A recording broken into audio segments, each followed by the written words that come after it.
Hi children, welcome to our basic science class. In the previous class we discussed about disposal of garbage and about the quality of water. The quality of water is determined on the basis of the purpose for which it is used.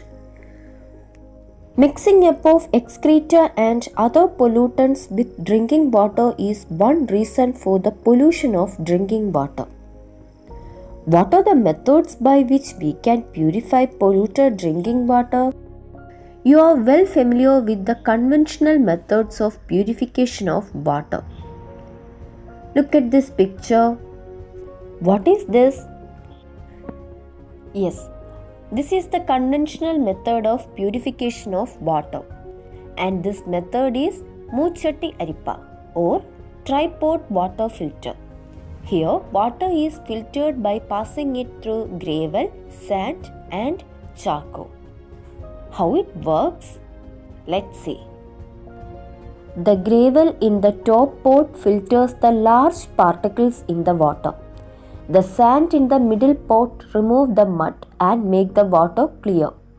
The carbon in the bottom pot absorbs the poisonous substances in the water. These methods are not enough for water purification when water is used in large quantities. Hence, we use modern methods, and it is done with the help of water treatment plant. Let's see the important steps in the process of water purification in a water treatment plant. Step 1. Aeration. It is the process of mixing water with air. Thus, the amount of oxygen in the water increases. Step 2. Coagulation. This is an important step in the process of water purification in a water treatment plant. This enables the sedimentation of solid matter present in water. Alum is added for this. When alum is added, the pH value of water decreases. Lime is added to regulate the pH value. Step 3. Clarifloculation. After the solid waste settles, the clear water is fed into filters. Step 4. Filtration. Impurities which do not get settled are removed by the filter. Fine sand and gravel are used respectively in the upper and lower portions of the filter unit. Step 5. Chlorination. Chlorine gas or bleaching powder is mixed with it to sterilize the filtered water. And the last step, step 6, storage. After purification, water is stored in a water reservoir.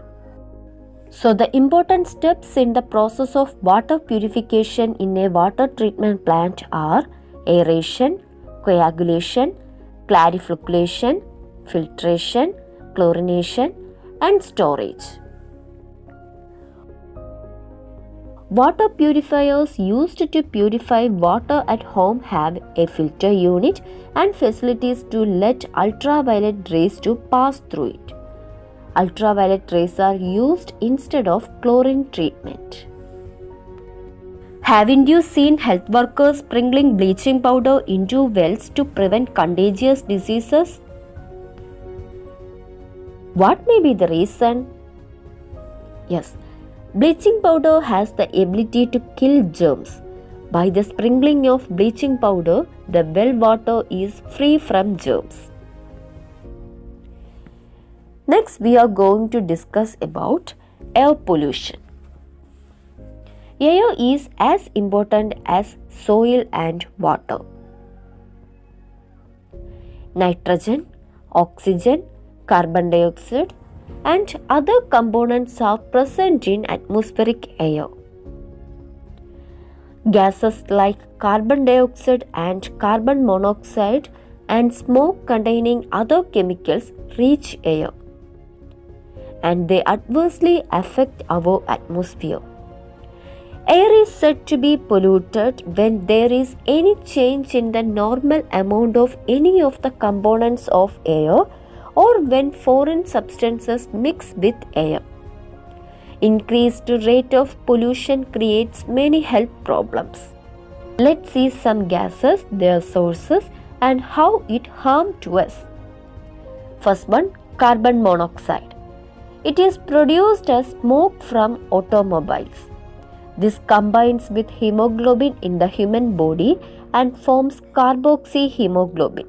This reduces the oxygen absorption capacity of blood. Second one, carbon dioxide.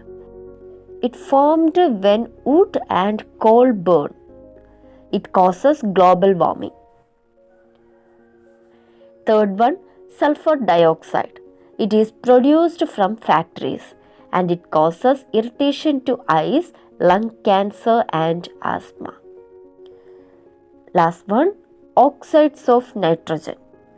It is produced from automobiles and factories and it causes acid rain. How can we reduce air pollution? Yes, use public transportation. Avoid burning of leaves and other materials. Reduce the industrial emissions. And the best way of reducing air pollution is tree plantation. Villages have becoming cities. In cities, there are more convenience to reduce our workload and for improving our life potentials. Same time, many problems are there as a result of urbanization. Air becomes polluted as a result of increasing number of vehicles. Everyone needs facilities. Every new facilities has created new problems. The amount of waste also increases with the increase of population. We have to conserve our environment. Whatever we achieved by polluting air, water and soil, we have to pay a greater price. So a development by considering environment by what we need is sustainable development.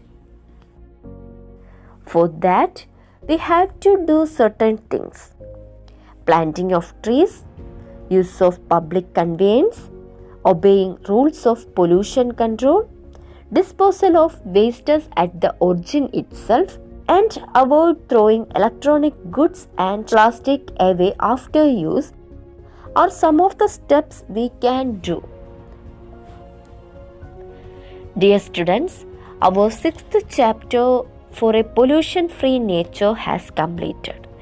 In this chapter, you have studied the importance of air, soil and water and the need for conserving them. See you again. Thank you.